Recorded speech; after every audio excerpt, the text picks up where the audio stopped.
Yamwachi biem samu akwabado Badum TV Badwam so yada Apostle Dr. Nita Kutegwa say any cranshen sama or their bread de so no Badwam kase manenyo nwanwa fi se kola party no e baso den enti social religious yede ni team red team show o banko ade ama red ni nsu red dey common ati ase bra yemfa live worship on team so Eda se papa pansama di tudwa no ne tudwa mu bia obetini osofo ya wo hwe ngumasua so na ede kokobo ma Headteachers no hwa na akora bia ya di ne dia to sukuu no mu so wo ba ho no wanwo na tiko ana wanyi fees bia bro so sansemi ne sembi ena no pay ya de bro sa Adom TV Badwam kase ko Facebook/Adom TV extra go TV 119 DSTV 280 uko YouTube search Adom TV 2 na kwa adomonline.com Sansemi ne nsema hudo bi ewo ho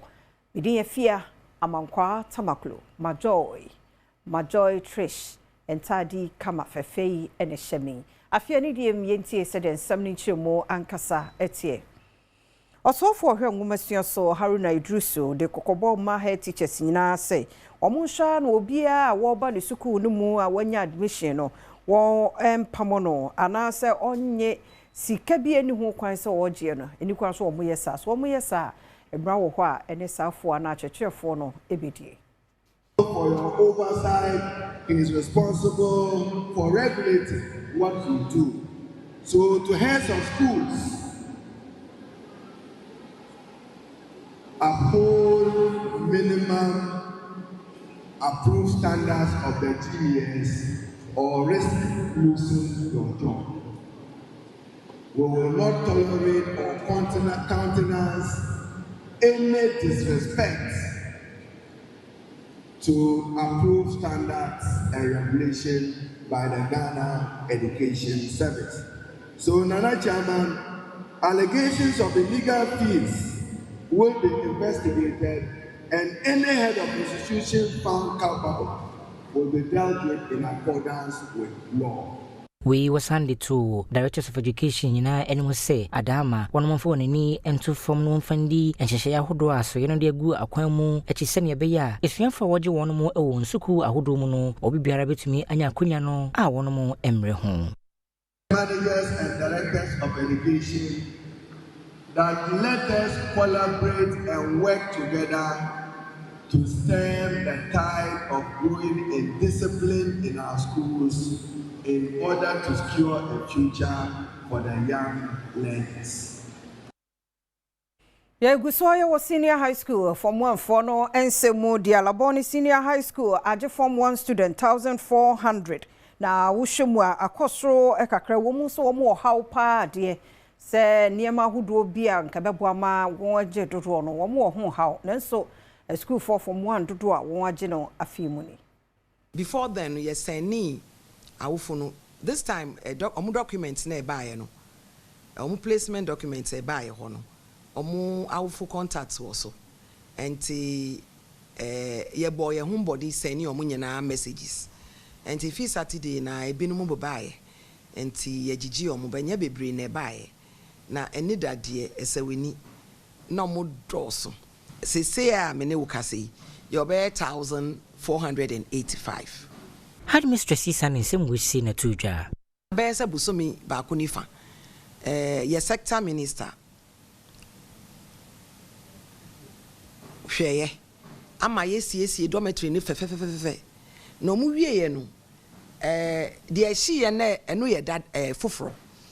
And see, almost yes, ye my no, your man Kodanu kum. Na dada na wa hono no anhye, but minister share. Fufro na oye ma ye nife no no a ka kire se obehwe ama ya ye dada no ndesi amene wo kasa no wa obeti konkonkon bi jeso yes dormitory dada no so eno de anhye enti yama yes classrooms 12 fefe te se dormitory ya ye bathing area and restroom areas ama nkoda no ama girls dormitory no dada no ye timi yi nkoda ne nyina efi ho ade akọ ho enti ama pressure kakra abeda ye classroom space so Musa from one student no echo school 18th October no emudie nanso me guso America say ebinumo da so wofie ni nyina ne se ne man shedan to ye ewo placement no ehun wasante mantemu okọ resolution center hono mu a awofo no woma agusu agina mu ehwe se ne ma betoto ye akase no etoso ade opeso ko boarding de etoso ye omu a omu wie school fie etwam a omu pese omu sign eba school mu bi e na omu so school a omu nyan no omani nje ho omu pese ye bibi ede ebom samien sanwe e leta abaye na so bibia nti ho adwuma ni edi ye start na eda ko bia ni etimi hwe nipa bro 500 but say no numbers ne ko from kakra da ubenya no system no so na no an be calculate am say a few cases and obi benya great correction a great correction and we will take it into recognize ya be general report na the correct will be rectify am integrate ne there a few cases obi wo ho na ya holding the paper back see holding paper back one system ne chi show grade na be ma grade 54 and show basics because people now are holding, especially say a core subject, people near core. A bema grade 54 because why can hold you either see a child paper and I see uma depending and also uma withheld. And what you want Adom kase ebon komo etu awofo se wonu nyina enya botre esan se abafunim die enomudi di dwuma ena nkwada no so no obi abeko school nti wonya ntoboase se de be ya wo mbeye ni nyina ama obi biara etimi akọ school. Dear can say awofo nyina enya abotre ye waase ye beboa nkrana mo bia ko school school dan na wo ho ni nyina na ebe ye fese be ko school bia na school bia ye ma na nkra be dru nti akra na enya aba ne nko ade ana akra na wie school bia be hwe se akra bia be de ebenya school na wako Achire maywa enwochi bi atum kwanta south ye wo otimantemu na achire sa maywa yi ede won wasie maywa nkuma mfie dumiensa kodu nson ene wo mu ewia ne ma sum sika 20,000 ene ejapade bi Adom kase etoso Omomokobo kronoi emfi dumiensa ene dunson omanfo bi a wo ne Adom news nsentwofo twetwe nsem komo no ekira safoi aya na wo mo ekote enipa yi a wo mokobo omkrono no Omu se obia enifi wa na wo nso aboyura akodi sansemoni no na ba betudwa se omumu baako a ono omogidie pa se oka homo mkobo kronu yi one na wofo edwane a wo enye sika mu bi 2000 Ghana cedis aposifo de ato omanfo anim se wo enye ommoa na wo enye nhwehwemu emfasa ensem ye ekoso yi Adom TV Badwam kase na ogiso ehwe no yetoso de mwakọ nsem foforo mukra Assistant Chief Fire Officer Rashid Kwame Nisawu ena wode kokobo ma adwadifo nyina se won hunu dum jadwumakuo no se waboafo wose adwadifo ne ebribia wo modwen ho ye bambo nanso se bia atorenche mati se efeja hihie besie no ehoro wo adwen koso ode ho kasa atudwa eya adwadifo no omu hu fa service se Bronika ne say we are partners in development. Munyina mu dia dance ye. Eja enum adwuma eja ye di every 9 hours ago. Kromphobia ni wa obetimi ayesa ade no. But we hwe wo mu investment na is all into heavy metals to prevent thieves. But omu refi say obetimi aye o metals ni nyina. But still within a second we no mani nyina be dem beko. Into move for service as partners in development. Ya ba ha no pana young boys ya ni omu nyina ham. Enye yen sebi ina edija ne ba enye ba se ba beboa mo. Adenti na woni ye meku. Ncheche aye kire nyina mu ntie. Te besre mo hu se we are partners in what? Development. Winam so ama ADO1 Isaac Opoku a wono so di njuma ewo Public Relations Department ewo Ghana National Fire Service and so Electro Electricity Company of Ghana for name say eja kese bi ato be bia the only thing e di kan ye ne say ECG4 ebe disconnect power supply to the area so na me very clear so my 100% sure so my Jeff because power be cry pe be a charge ye niam eja bi ani mu nti no me confirm me free o monadmo coordinator na no gina me nchen so confirm me so eja ni mansa na me ni nua ye wote me nchen ye fro backhold na amane de yakosoro si ye kutwa power nsa bi benya access Kane Ghana mampeni na na dodanko akufo ado na ato ne nsa afre enipa numu a enida kwan se opese otu frank ama MPP amaniko no wodi nkomo bebre nkomo no fa ne gina asumdue na afi bonto obomu nso no kase twitwire bia embemu Sebe na asumdwe betumi edi hene ewo anipa num a wono gina se yento onso aba won tu franka emfama MPP amanyuko ninti ene Ghana mampanyin dada na nado danko ekufado ene anipa num nyina ehia wono mo ejidi nkomo nam so ema wono nyina ehye bose obehwe se wono mo ena afi wona chitafu nyina entoaba efa kwamu ena wono mo ebeye se ne ebeya abato ni mu ene nechi no bibiara ebekoboko na wakrate bi from mampanyin atena ya kyerese wono mo edisa nhemudi hihye so ewo mampanyin dada atena yewo ni ma wonkramante mo hase empanyimfo ahodo bia wono mo free MPP amanyoko mu ene ko senhemudi no ase a tetene ni di ma wono mo Council of Elders Hakman Owusu-Agyman Sanso Acting National Chairman Dankwa Smith Buti General Secretary Justin Kudua Frimpon Adom Kumane Bandre ni Wogana Mashebedwafi Alexander Fenyomakin Sanso ena Kane Chief of Staff Akosua Frimose Opare enipanumi nso a wono mo ejinama yeto wonso aba wono mo ene Kennedy Ohene Japan Dr. Brainy Champon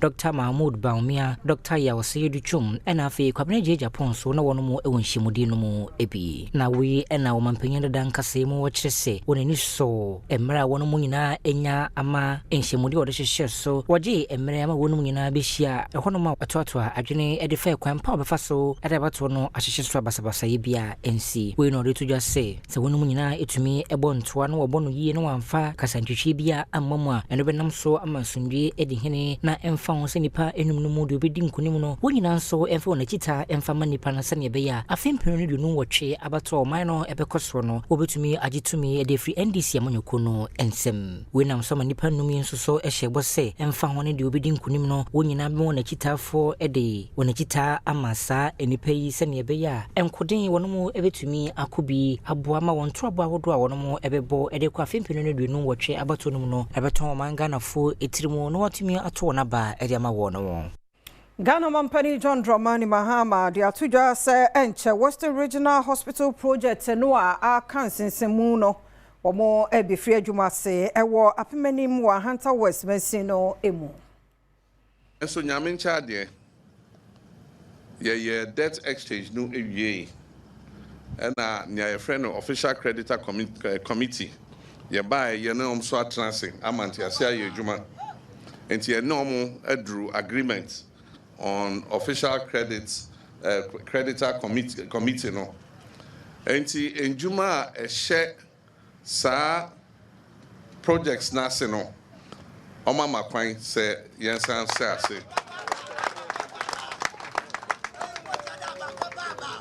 enti yensan na enjuma no ebe gina no na contractor no the certificates ni biaba enti Ministry of Finance asha say share certificates no na omoni omwatra say no mahu sika ye de omoka na omonsa emra meto adwuma no contractors awomo ewo enso edi tudwa say project a ewo no 27% ana womo aye na hu behia paase sika ekom omampani di tudwa say wo gidie paase sa project no womo bewie no woni mrem enti ase amenya ne say adwuma no edru 27%. If you say foundation and ayedin into ekobase umu peja adina and no de be contem into 27% completion into Mr. Nyame say within the next 1.5 years yabaha na say nije nkwa enti nana wenu hwam and sama okay na ayade aminim dada enti na afi ye budget ye bibia friend a big push.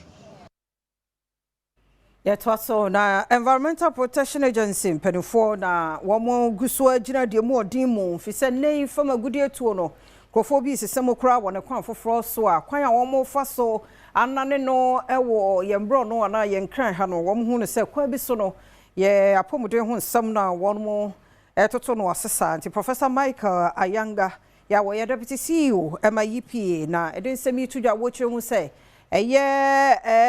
operation illegal mining task force na yate no wo adwuma yi ene de ne mu awakohunu de binimo ne won mo ye wachire.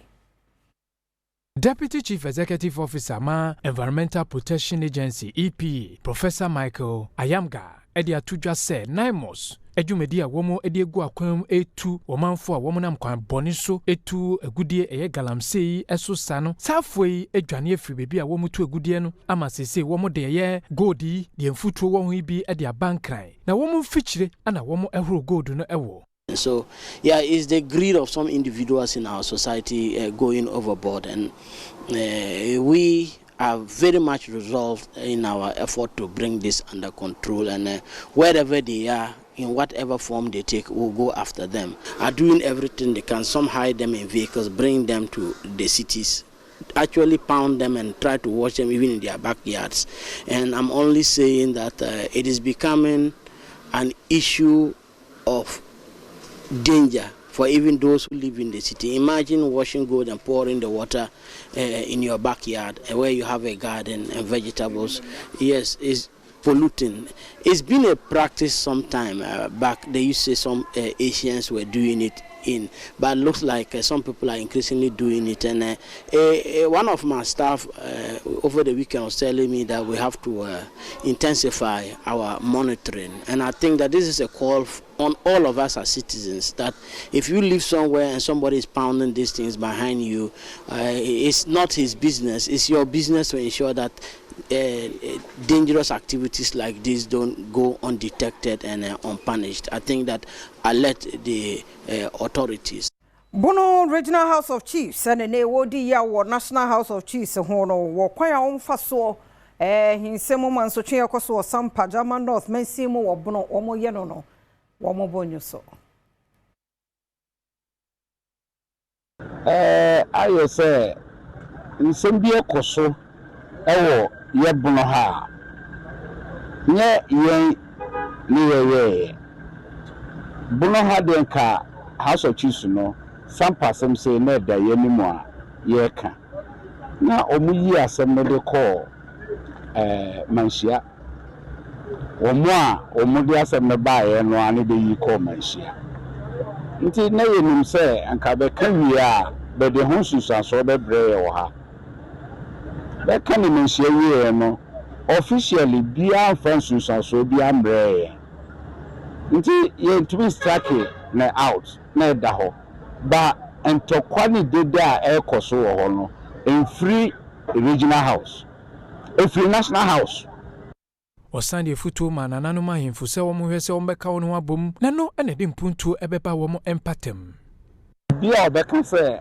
ahanfo manso twen ene ahinsem ntokwa entwi nkoso enkwachi na onim de oka sampa se se de na siwo enya ahinsem ya na ahinsem ma baby koso a ye sampa edwa no wo hin se nkrofo ne mashi nkrofo afiashi ebimpo ahwere omonkwa na obeda akofa na babiem nti obi a obeka se ahinsem emma nkoso entwi sanya chibia de na onim de oka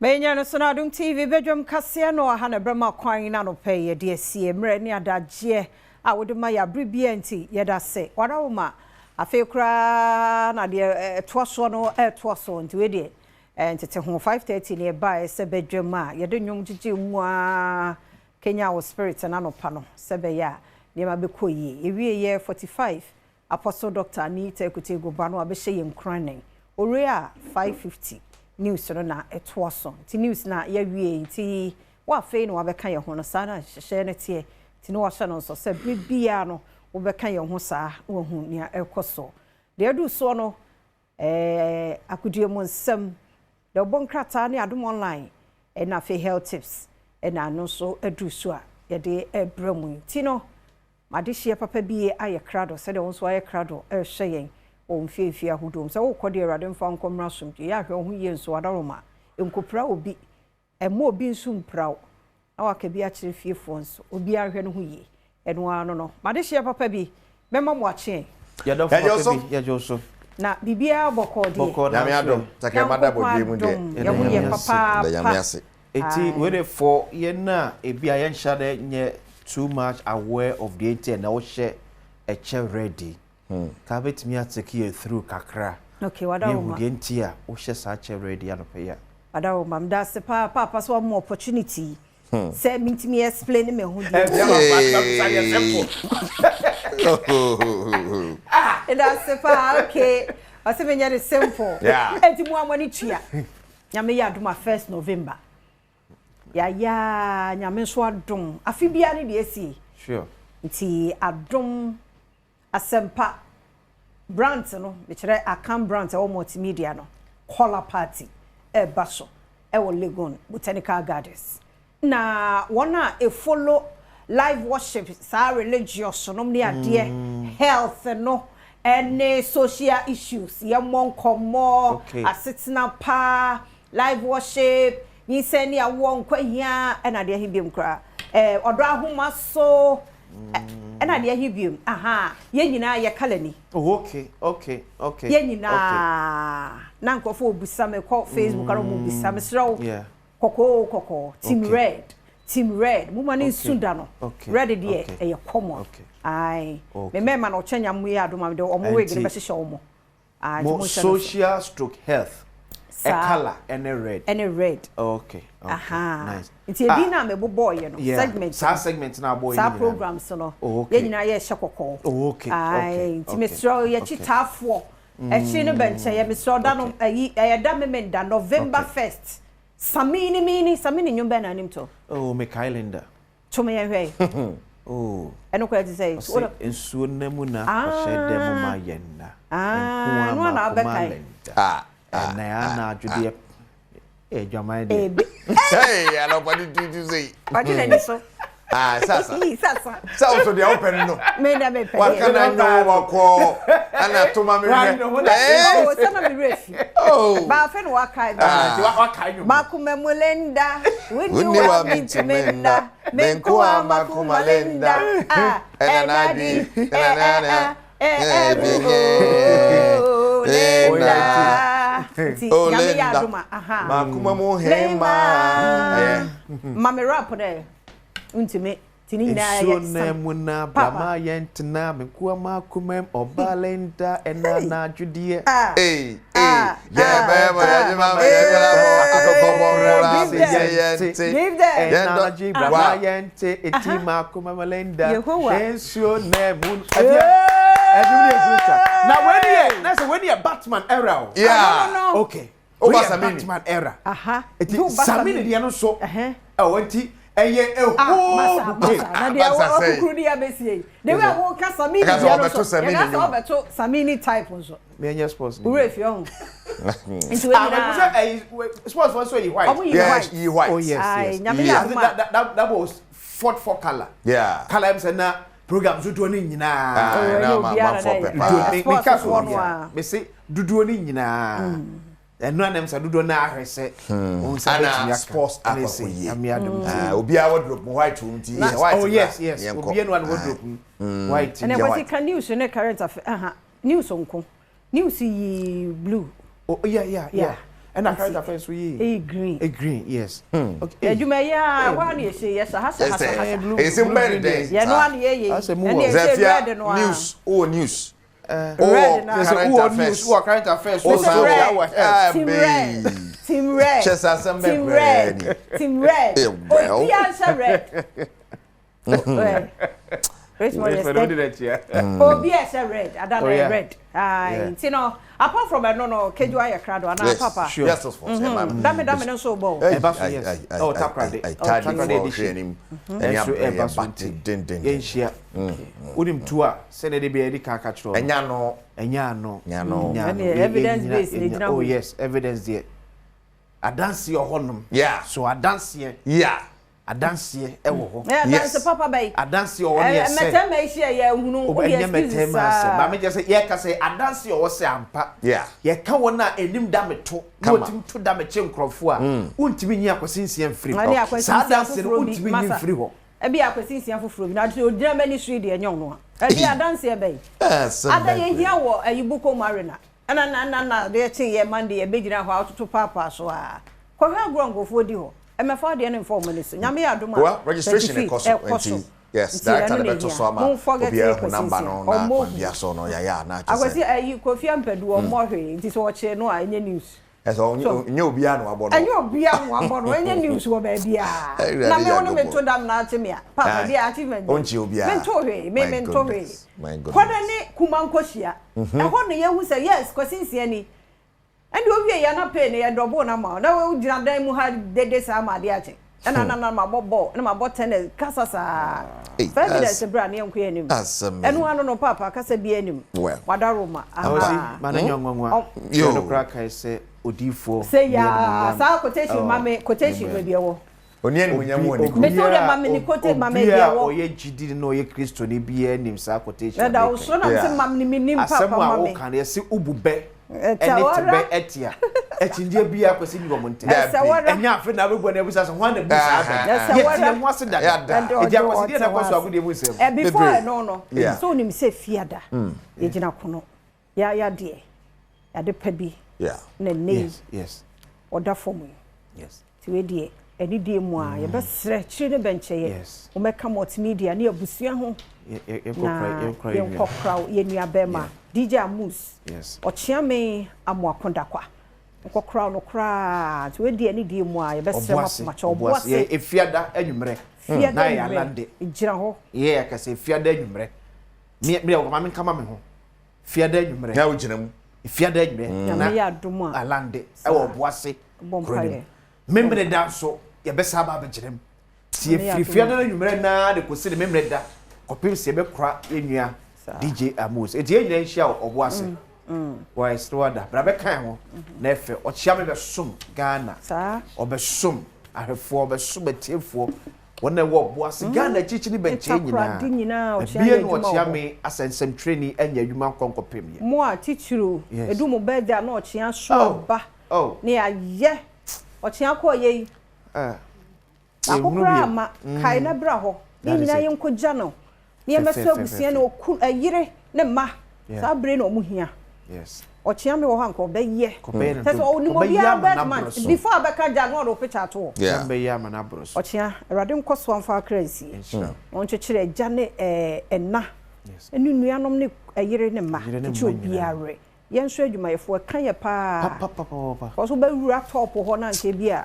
Ochia nom ne kokko bi no onom na aye. Say ochia no no. Ene ye boni din kwa enhu no. Erade no ye rechechefo no. Ochechire nyina ewe. Nti Eric Adaroma. Well, medase on the 15th of November so near Night Hall Takrade Technical University Auditorium enti me patcho mo nhia wo hodo mo ya chagana mu miensa ya wie Greater Accra now ya quarter part of Ghana. Takrade 15th November 2025 Night Hall of Takrade Technical University Auditorium. Now, we are 29th November, Kumasi Cultural Center, Kumasi Technical University Auditorium. Na ba enti mampaya neja enti these two places na yejinemu enye easy crowd. Then the grand one is on the 27th of December. That is the grand finale, Bukum Boxing Arena. Ye ampaya neja eno na ye champion for ni no near the tele na kasa be pim so that one kind timpacho registration ma onye ha wonim bo a no abekire se wonim bo ne ade so yen so aso ensam no talk so there's a factor out near the bucket we senya do ura bia no pay so Franco Trade Enterprise yes ya konkon ya de ba phone papa na Franco appliance papa no Franco to papa preko nyeja ho don't leave yourself ahun jim sanse say skinny ho to no ato papa preko Franco Trade Enterprise no matter the brand obenya bi wo Franco